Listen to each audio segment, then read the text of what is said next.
what's that? Out in space is a station with a T-Rex face. Firing lasers and playing games and killing all those herbivores.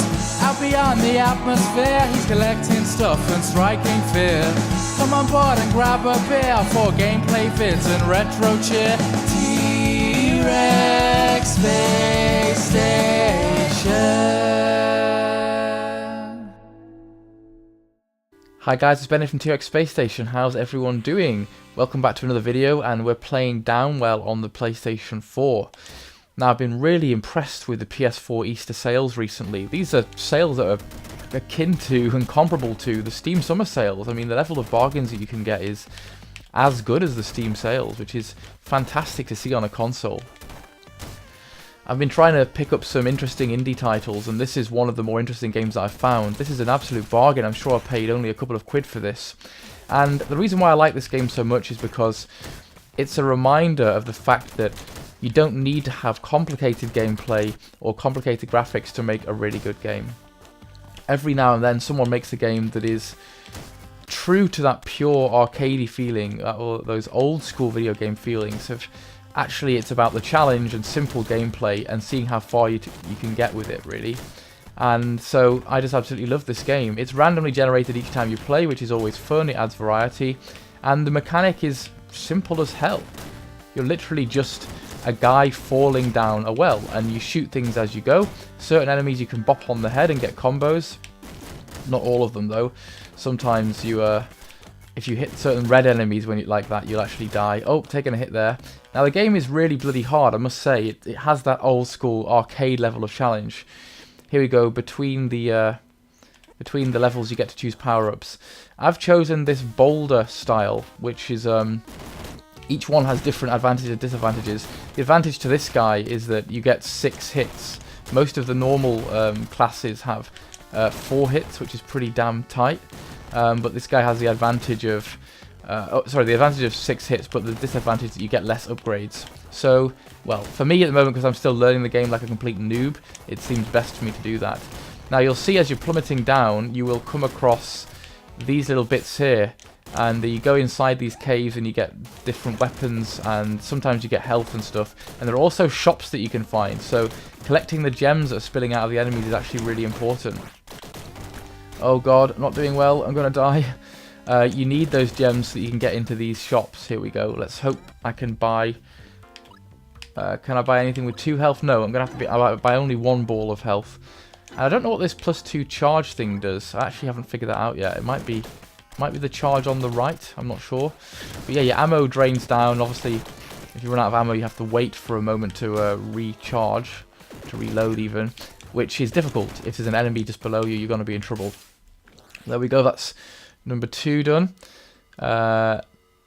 Let's go for... oh yes, the laser sight. This is cool. This shows a sort of laser down the bottom here, so you can see where you're aiming. The power-ups are very interesting and, you know, pretty damn thoughtful. There's a lot of... there's a lot of different ways you can play the game. See, those bats are really...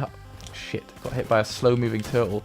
The bats are actually incredibly hard because... oh, there we go. I've hit a red spiky thing that looks a lot like it's from Space Invaders. And that's the first game over. Each time you beat it, you unlock new palettes, which again is a way of making the game a bit more varied. Let's have a look here at the new palette, Nuclear. Some of these really do remind me of playing on an Atari. It just has that look. Some of them. There's actually a Game Boy palette, but I actually don't like that one. It doesn't look like Game Boy. It just looks like washed out grey. But yeah, when you're getting a little bit bored and a little bit stuck, you change the palette and it's surprisingly refreshing. It makes you feel like you're playing a different game or something. Just back it. That's how the Atari 2600 used to trick us. Be like, the only way that they could make it seem like you'd progress somewhere was just to vaguely change the hue of the colour palette. But it surprisingly works really well. So yeah, if you're a fan of old school video games, if you're a fan of difficult games, Atari games, you're definitely going to want to pick this up, I think. Go and find it. It's like 2 quid. Oh god, I've plonked on him again, and you'll not be disappointed. Right, come on, I want to see what weapons we can get. Burst shot. Oh, I just jumped into the bloody squishy dude. I don't know what any of these enemies are called, but I've plummeted down to the bottom. Should we let's have a look. Blocks will shoot out bullets. Oh, that's cool. Shall we change the palette? See what other ones we can get. There was quite an interesting... See, the Game Boy one doesn't look nice. Oh god, some of them are very bright. Let's go for Aqua. Everything has a slight blue hue now. Oh man, I don't know, for some reason this game reminds me of playing River Raid and stuff. It has a feeling of some of the older shooters where it's really difficult to... well, it's really difficult to survive, and you're constantly having to dodge and collect resources. It isn't that much like River Raid, but for some reason it just reminisces me about that. Maybe it's time for me to play some River Raid. Well, the Atari Classics collection is out now, isn't it? Second one. I should really look at that, actually. Really good collection of Atari 2600 games for the PS4 with added achievements, which is great. Machine gun. I'm not sure which weapon I prefer on this. I do quite like the shotty, playing it rather like when I play Doom. Always like shotguns. Big, hardcore, wide spread area weapons. Oh, I'm not doing too badly now. I've got up to the next setting. Bullet casings deal damage. Let's get this one. Now whenever I get a gem, as you'll see, bullets will fire upwards on the screen. So there's a lot of little things that add up together to start to make things really build up and change a lot. Different gameplay dynamics. Oh god, I'm losing. It's really fun when you actually start to miss things and gain momentum and to stop free falling. It's fun and scary. Oh, here we go, Puncher. This is a great weapon. This isn't a shotgun, but it's kind of like one because, well, as you can see, it does big, heavy fire damage. Big, chunky weapons. That's what I always like. Maybe because I grew up, cut my teeth on Doom. You know, that's what that game's all about. Big, punchy shotgun weapons. Oh. Always those spiky red guys that end up killing me. I just need to not get spiked by them so much. I need to buy health. 666 money. That's creepy. Right, here we go. Got 2 more health.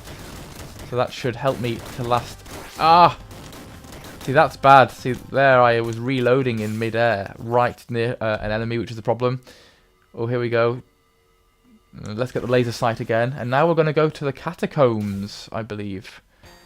Yeah, Catacomb 1. Now, this is where it gets really bloody horrible because, as you can see, the enemies are very hard to kill, and there are spiked areas of floor, which, if you hit them... Oh, the enemies do give you a lot of gems, though, at least. If you hit those spiky bits... Well, as you can see, spikes appear. So you can literally spend a moment on them. I've never survived for more than 10 seconds in the catacombs or something. This is just a great game, guys. You should really check it out. Take care, and I'll speak to you all soon. Bye.